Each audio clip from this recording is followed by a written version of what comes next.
Yeah, mga idol, good day. Ngayon lang ulit tayo kapag upload kasi lagi tayong nakaka-copyright. Ewan ko ba kung bakit, baka sa caption siguro nagkakapare-parehas na.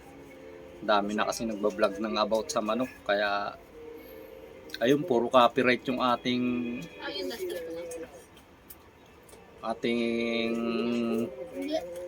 mga video. Hindi pumapasok sa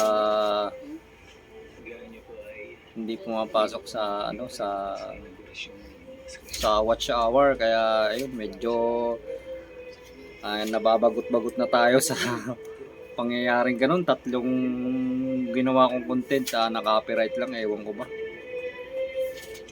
Ngayon guys, ito panoorin nyo na lang. Simpleng diskarte natin para hindi tayo na heat stroke ang ating alaga. Yan kasi yung dito sa mga kapitbahay, tatlong manok na inadali. Tapos nakausap ko rin si Boss Rapi at nadalihan na rin siya ng dalawa sa init ng panahon. Sa akin naman, kahit papano, kahit na yung iba ron nasa gitna ng arawan hindi na heat stroke. Kasi ang ginagawa natin, pinupunta natin ng alas 12 para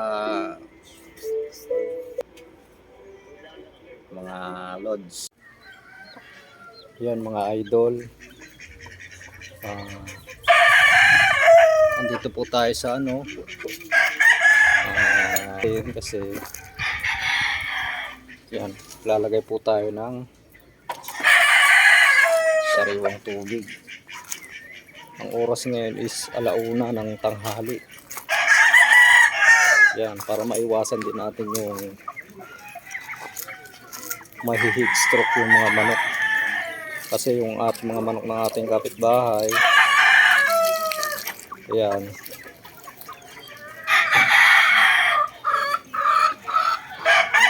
may mga namatay na silang manok dito dahil sa heat stroke. Yan, ito yung ating cockerel. Malalaki na yan. Yan, mga 3 months.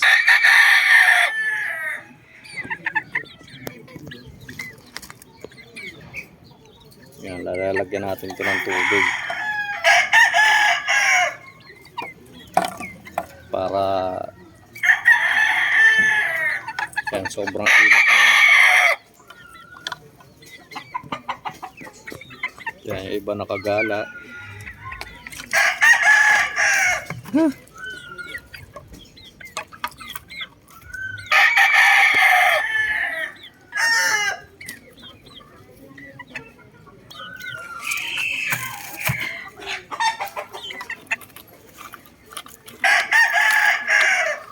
Kailangan nila ng maiinom.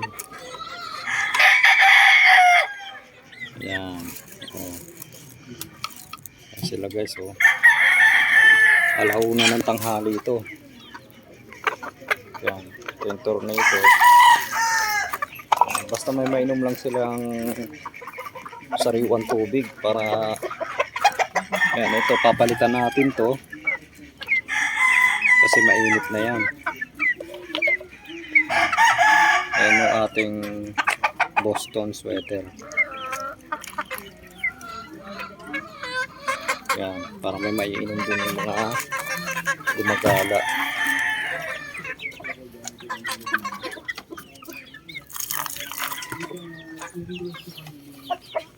Itong panawagon.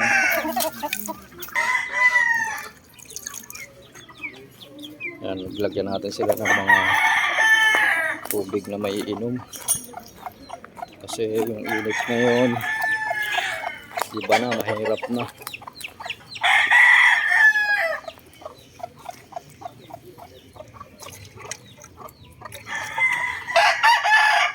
Lagay tayo ng tubig.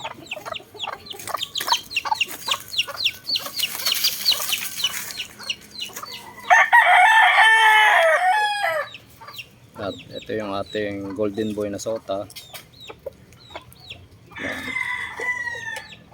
Lagyan din natin siya ng maiinom.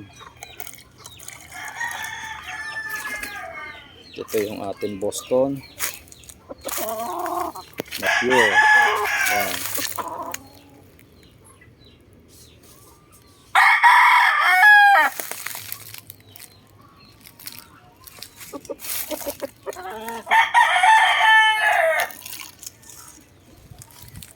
Yan. Yan mga idol, ito yung solusyon para makaiwas tayo sa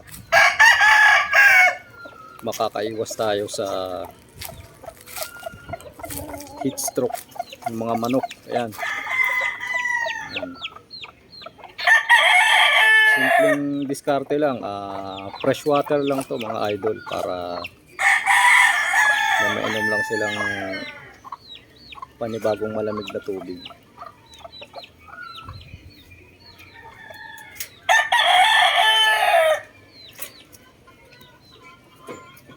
Ito yung ating Boston. Kasi yung mga manok ng ating kapitbahay is tinatamaan na ng heat stroke yung iba.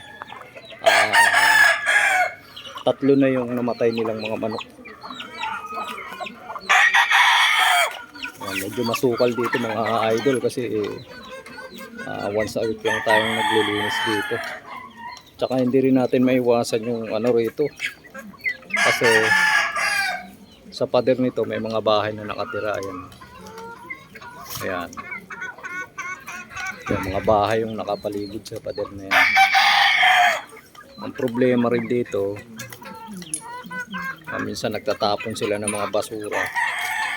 Kaya pag nagwalis ka, ilang araw lang, napakadumi na. Kasi may mga plastic. Yan lang nakakainis dito sa mga kaya lang ganun talaga. Tapos ito yung galing kay Boss Rapi to. Ayan. One time winner na to. Dinampot ng ating mga kapitbahay, nilaban sa sabungan. Ayan, nanalo. Halos hindi nagsugat. Yan, galing po kay Boss Rapi yan. Nilaban ng hakfight sa sabungan. Ayan, nanalo, konti lang sugat. 1 week pa lang tong 2 weeks na tong nanalo.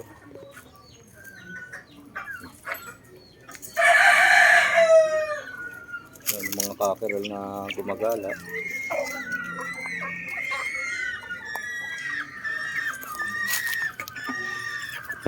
Yan sila.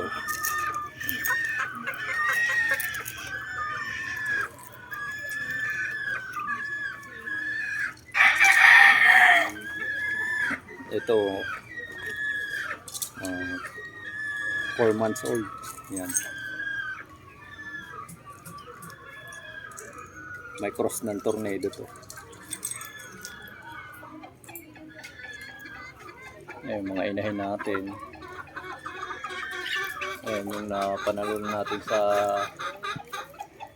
raffle ng expo. Ayan, tapos ito yung wild creek na babae natin. Ayan.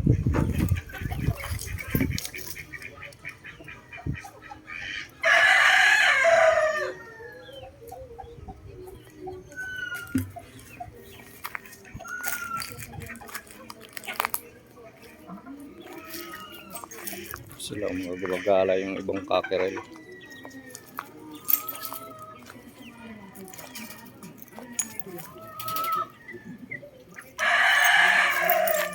Yan, ito galing din kay Boss Rapi. Ito, lahat ng kapatid dito nanalo. Yan. Kanawayon yellow leg.